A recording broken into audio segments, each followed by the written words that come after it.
Zimbabwe's call comes days after aid agencies warned about the growing hunger crisis in Southern Africa. To discuss this situation in the region further, we are joined by Patrice Talla, the FAO Sub-Regional Coordinator for Southern Africa. He joins us from Harare via Zoom. Thank you very much, Patrice, for joining us this evening. Now, we know that aid agencies have warned that 20 million people will need food assistance in Southern Africa this year. How quick can this be reversed? Thank you very much for this opportunity given to us to discuss the challenges that the countries in Southern Africa are facing with the ongoing drought. We have had El Nino-induced crisis in the region for the last few months.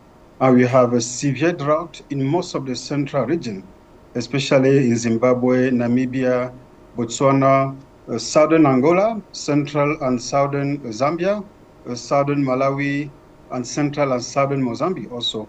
So this has caused widespread of crop failure during this cropping season, and floods that have equally disrupted agricultural livelihoods in Tanzania, but also in northern Angola, the same as in northern Malawi and the northern Mozambique. So we can really see that we have both the drought in the southern part of the countries, but the flood in the north of many countries.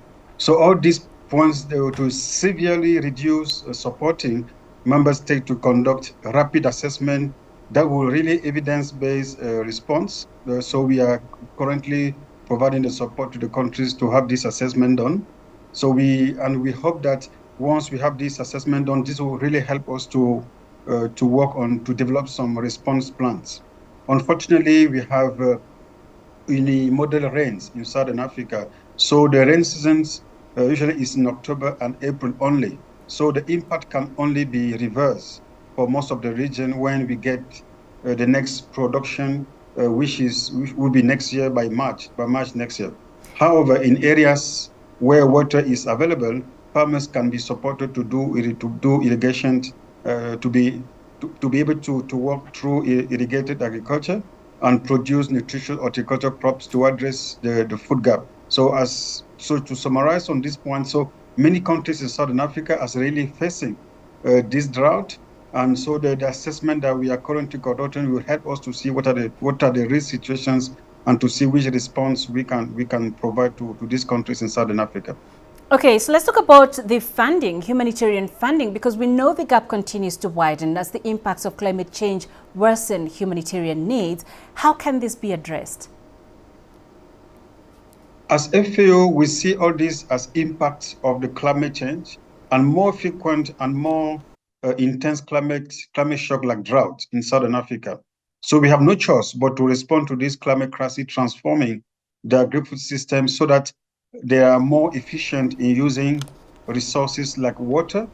They are inclusive and resilient to external shocks, especially those induced by climate change. FAO is working with member states to transform the agri-food systems. And you may recall that 2 years ago, there was a worldwide conference on agri-food system. So we think that by adopting the agri-food system in most of the countries, this will really help to address this climate-induced impact in agriculture. In terms of funding, as you know, we are giving also the international situation with crisis like in Ukraine, ongoing crisis in Gaza.